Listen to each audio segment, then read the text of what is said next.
First, it was the disaster of Payday 3, where he got flown out, absolutely lathered up, and then said good words about a game that was horrible. And now he's begging the question, has Halo Infinite recovered? Okay, this is gonna be fun. What's up, everybody? This is the Act Man here, and today I've done the unthinkable. Okay. I played Halo Infinite.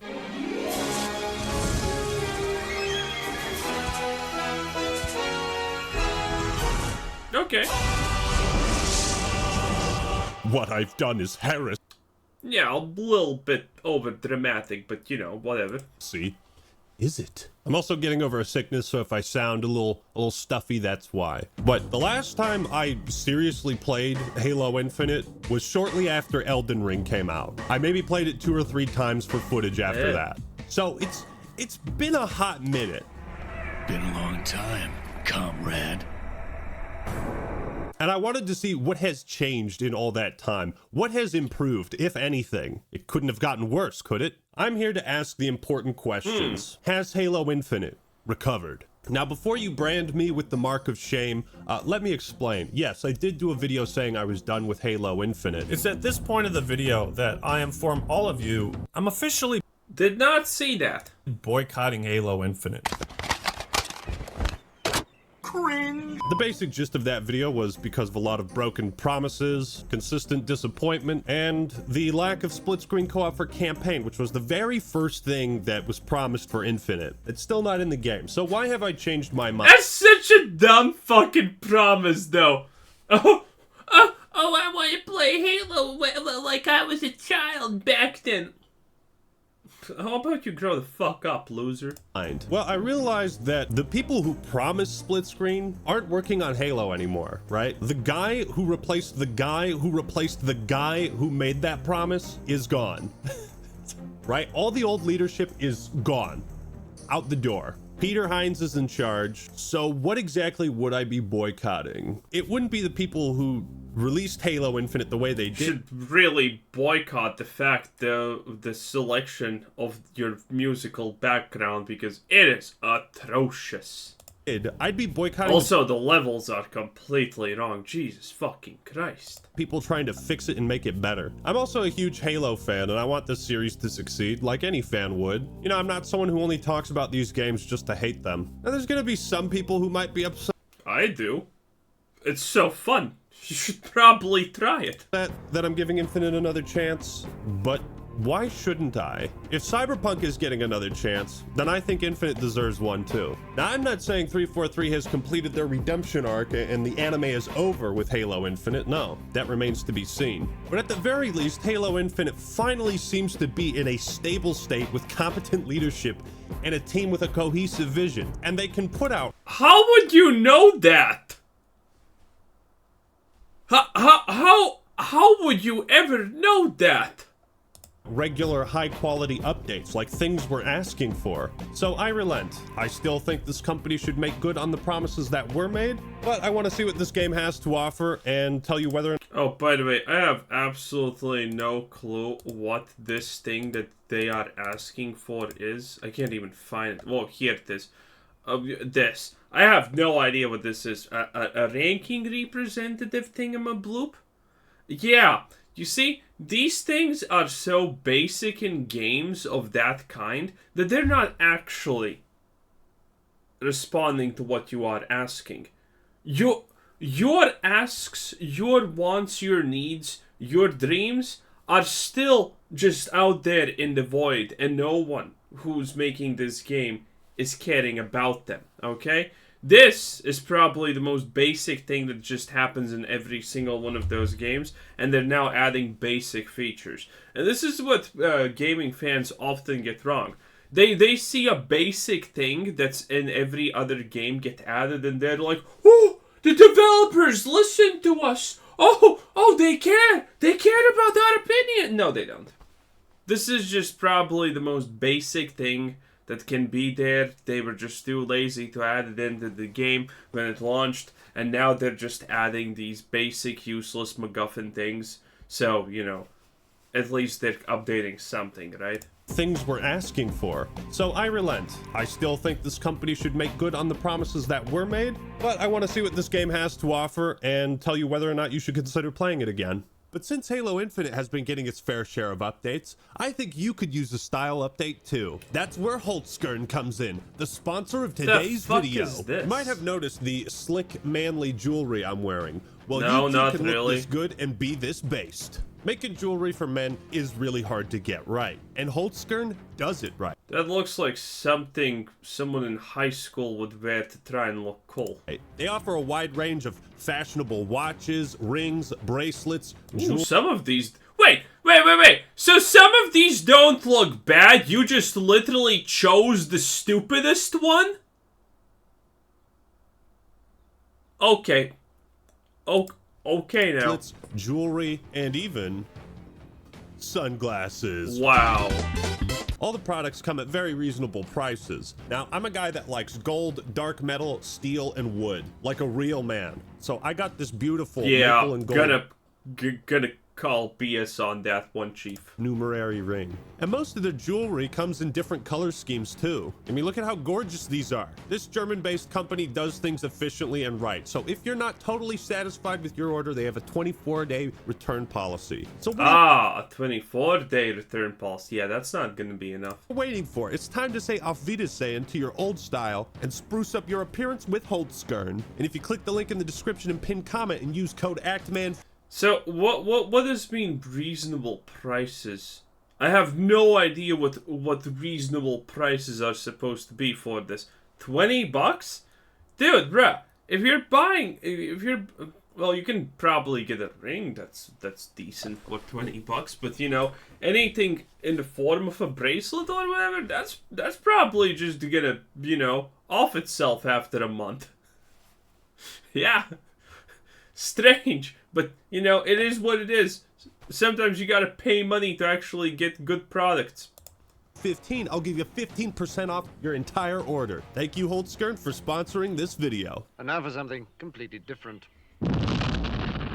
Dude, it's been almost 2 years since Infinite came out. If you haven't played in a long time like me, the first thing you're gonna notice is a revamp of the main menus. Yes. New aesthetics, new backgrounds, new color schemes, different loading screens, and they even added some dope new menu music. This makes me feel like I'm experiencing something new, right? It was always exciting to log into Overwatch or, God forbid... No, it wasn't.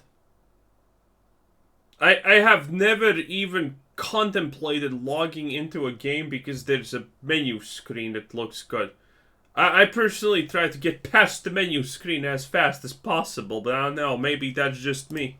League of Legends when a new patch dropped, because you'd see like a new background, a new musical theme. So I'm glad Infinite is finally doing that too. That's what live service games should do. They're also finally doing something with that whole banished AI Eratus theme, and it looks pretty damn good to me. Well done, art department. More of this in the future. Also, side note, season 5 is set to drop on October 18th. Season 4 came out June 20th, so that's about 4 months. Sounds like they've achieved that seasonality they were looking for. Kudos. So I scroll over to the matchmaking playlists and...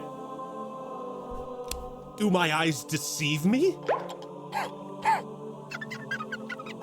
So, my eyes are correct. What is this? Content? It's impossible. Beautiful. Well, you actually have to play and check if it's really it being on a menu screen doesn't make it content, okay? Content. Look, team snipers, super fiesta team doubles, the Slayer playlist. Can we get a screenshot of the playlist at launch compared to now? Night and day difference. So remember when Infinite came out, and the first event they had planned to kick off their live service was, hey, go play Fiesta? Yeah, that was pretty lame. Interesting enough, there's a Tenrai 3 event going on right now, and I wonder if they've done anything to make the seasonal events more eventful. Oh.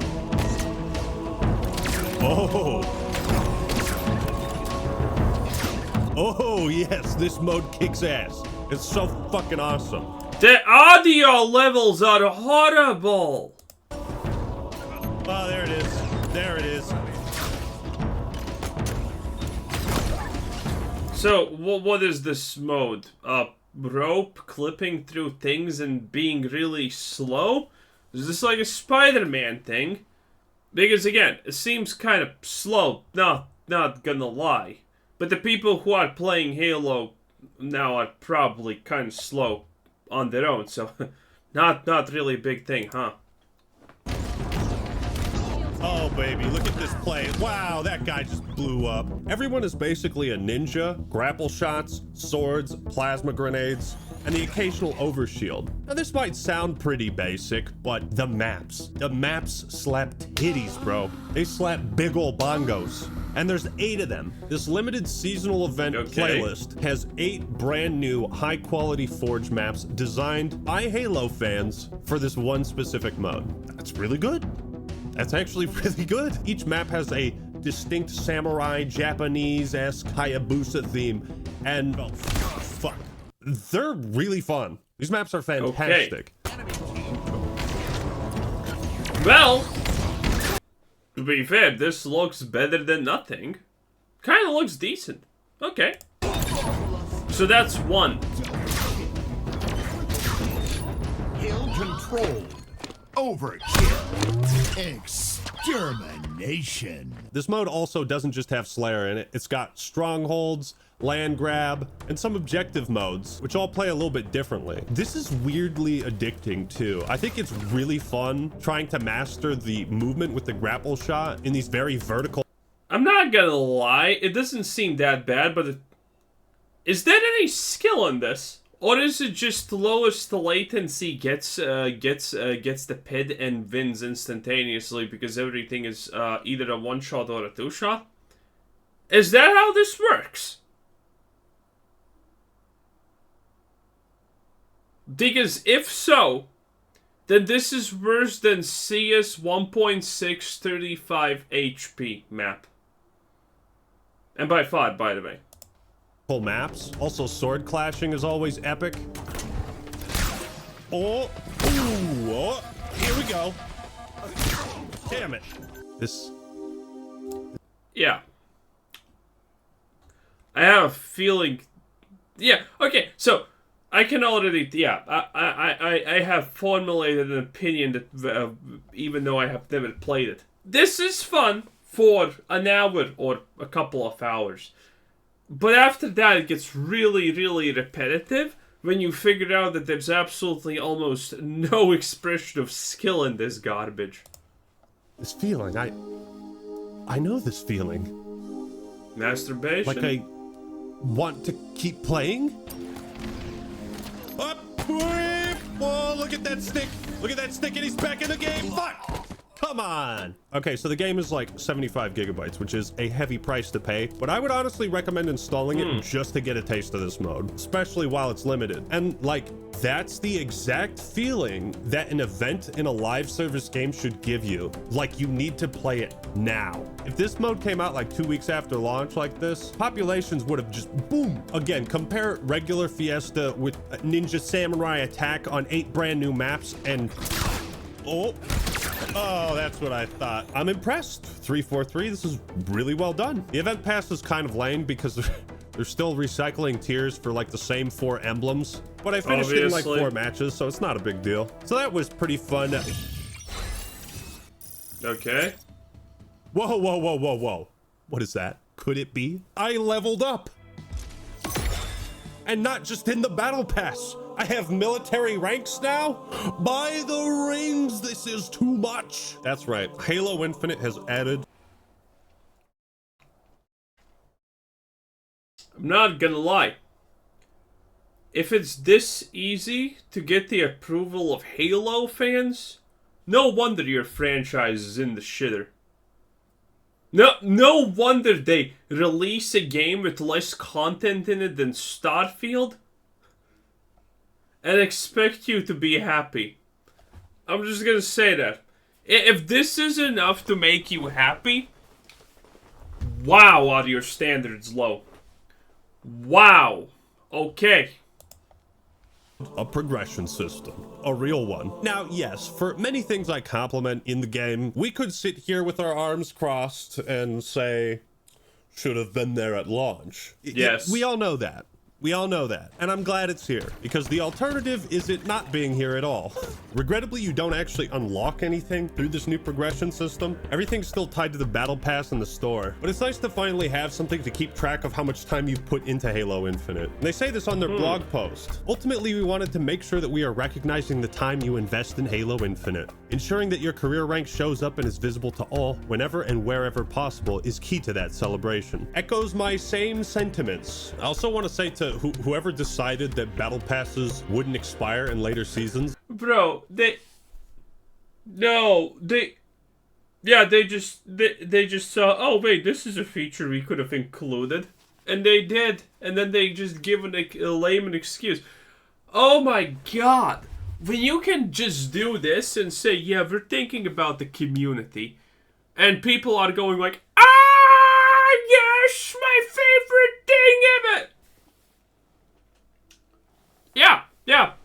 Halo makes so much sense now to me, honestly. Give that person a medal if they're still around. It's such a fantastic quality of life feature that other games with battle passes really need to adapt. And I say this as someone coming back from a long hiatus. I'm sure there might be other people who try the game after not playing it for a while, and you're gonna be thankful for this. Also, remember when all the XP you got was gated behind those dumb fuck challenges that were mandatory to unlock tiers in the battle pass? Long gone are the days of kill 3 wasps with fucking frag grenades. That was a real challenge, by the way. And instead, the challenges are things that you don't even have to look at to complete them. 343 has, in my opinion, fixed one of the biggest and most consistent problems I had with Halo Infinite. How the progression system used to dictate how you played the game. Go play Infinite however the hell you want. Oddball can't hurt you anymore. You're not forced to play Oddball anymore. You will level up no matter what. And it feels...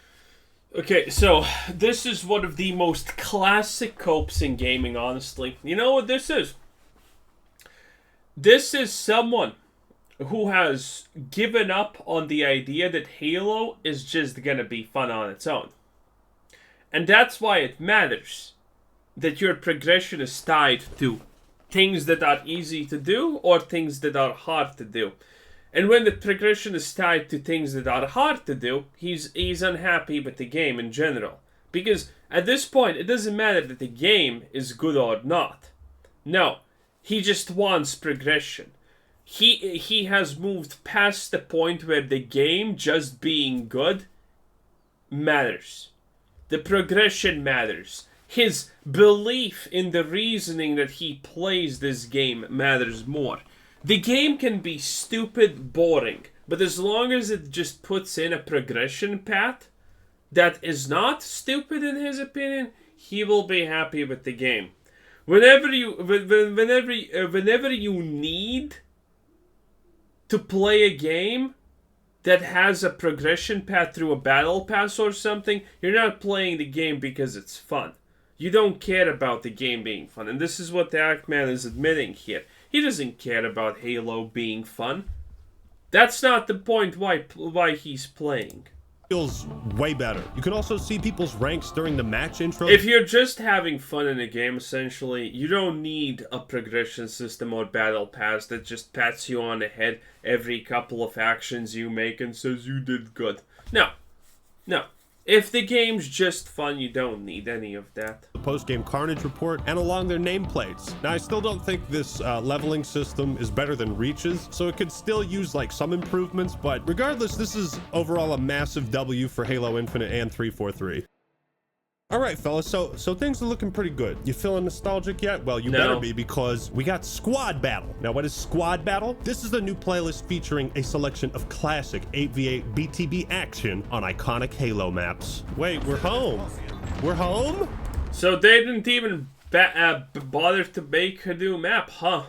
Valhalla? This means we now have playlists for free-for-all, 2v2, 4v4, 8v8, and 12v12. We're covering all the bases now, I think, at least for multiplayer. And our forgotten son, remember him? Remember this guy, Waterworks? He has made his triumphant return, and it's actually really exciting to see this somewhat forgotten Halo 2 map be remade for like the first time ever, officially remade. This playlist is quite honestly a game changer, because the best— Okay, so they're literally remaking content. They're adding things that should have been in the game from the start, but weren't. and they're just remaking content. Yeah, it's ridiculously. It seems like it's ridiculously easy to make Halo players happy if this is all it takes. Even Diablo 4 and Starfield players require a little bit more lathering up. Okay, that's a lie. Starfield players do not require lathering up, but at least Diablo 4 players do slightly. The best part about it is seeing Halo Infinite's sandbox and mechanics being used on maps we all know and love. It's crazy how well everything works. I think that's a testament to how finely tuned Sprint has been, and it's a major difference to Infinite's like regular BTB offering. But vehicles work and feel way better on these maps because you can actually move around, maneuver, and evade. The problem with vehicles in the old BTB maps is you felt like you couldn't go anywhere. And they've also buffed vehicle health across the board, I think. This is a godsend. Now when you get in like a Warthog, Ghost, or Banshee, it doesn't blow up after someone sneezes on it. Nice. Wow. Vehicles in general feel much, much better and satisfying. I highly recommend this mode as well. That being said, all is not perfect. There's still some balancing issues I have. EMPing vehicles is still way too easy and far too effective. And I also noticed that it's been 2 years, right? And they've added like 1 new weapon and 2 new pieces of equipment. Nothing else to sandbox. That's honestly kind of wild to me, especially if you compare it to like Halo 5. I expected to see the Mantis or Gosshog or some vehicle from Halo Wars 2 by now. All right, just bring us the plasma rifle. Give us the goddamn plasma rifle. Oh, speaking of, the pulse carbine is actually good now. It's crazy. All I want is that.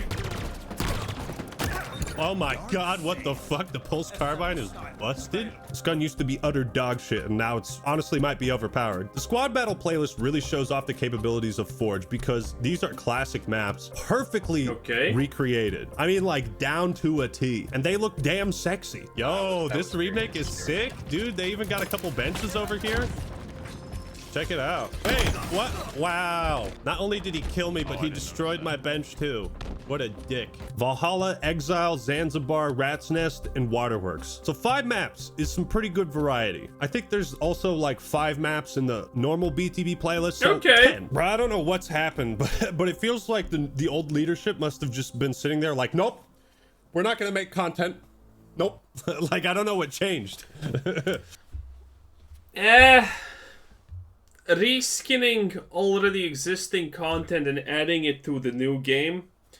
If you're gonna be happy about that, that's how you get Madden. That's how you get FIFA.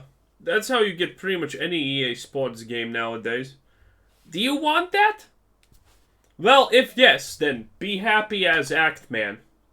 If you actually want a good game, then maybe don't be as happy as this go-lucky, low IQ individual. The leadership, that's what act, man. So I also tried out the BTB social playlist, which has all the wacky, experimental, cool modes that you'd see typically in like Action Sack. One of the coolest was Escalation Slayer. It's essentially gun game, but there's 24 people and they're on teams. It's a really cool spin on the gun game formula, but also feels like uniquely Halo. You get weapons and equipment, and then you cycle through tiers until your team reaches the last tier. Wait. So you're telling me that the rope thing is not so the special event he was raving about at the start is not even special because they just took away your guns and now you're supposed to melee and grapple? Well, grapple is a baseline game feature? Oh. Wow. Okay. What? How did I whiff that? Just slowly advance with There we go. There's a cool dynamic, kind of like in gun game, where you have a certain weapon that might have an edge over what your opponent has at that time. So it makes the firefights pretty interesting. They're also testing out reworks to the stockpile mode, you know, the one that would snowball incredibly easily with all the power seeds and stuff. That was fun for a bit, but it became really gimmicky, so I'm glad they're reworking it. Also, they got Super Fiesta, and like Halo 5, it comes with all those wacky, overpowered variant weapons that we saw in the campaign. Every playlist I've hopped into so far has gotten a booster shot to fight off the content drought infection. Speaking of infection. Also, he's not talking about one thing that's actually kind of interesting. And it's, okay, you add this many mods. Every game understands they can do it, but most games don't do it. And there's a really good reason why they don't actually do this. And that reason is very simple. Because then the queue times are just gonna be too long. It's gonna divide the player base. Is this not a problem for Halo Infinite? Do they have infinite players? Kinda doesn't seem like that. You know? Do you have to wait 20 minutes for a 12v12 match? Do you have to wait 10 minutes for a 4v4? Are the popular formats the only ones that actually work?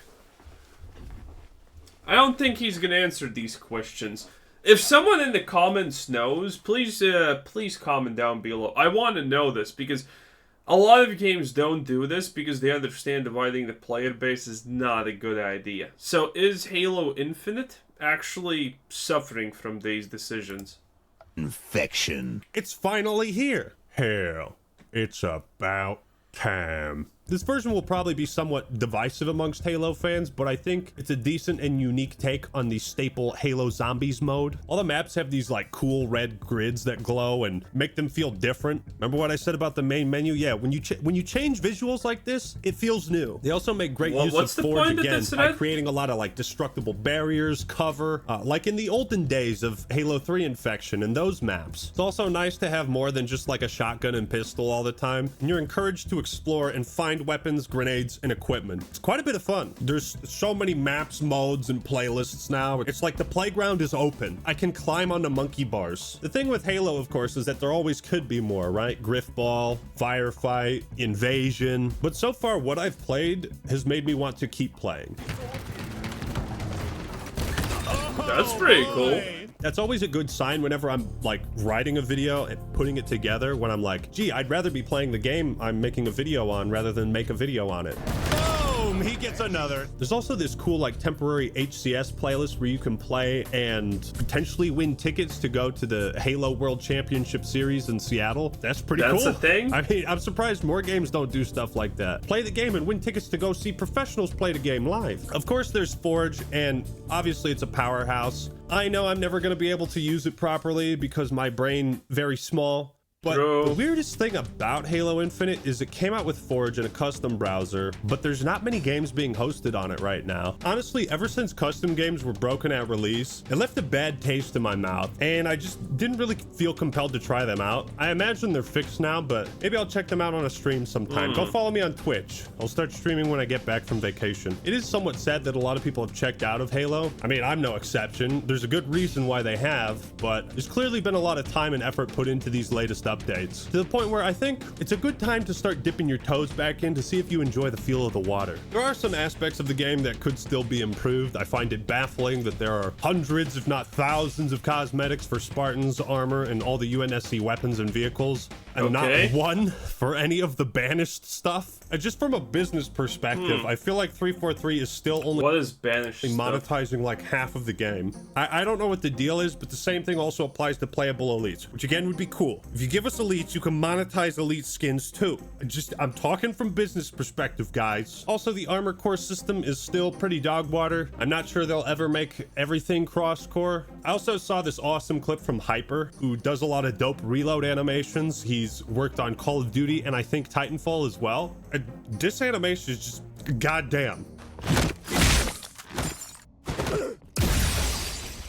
Doesn't it make you miss assassinations? This series can compete in the modern day, and the excitement and population around launch proves that. Now I think this series needs that X factor. It needs that operations mode, a galactic conquest, or a battle royale. It needs that breakout mode that'll draw a lot of eyes back to it. And perhaps, if the leaks are to be believed, Firefight might be rumored. I don't know, fellas. I don't know. That leadership change?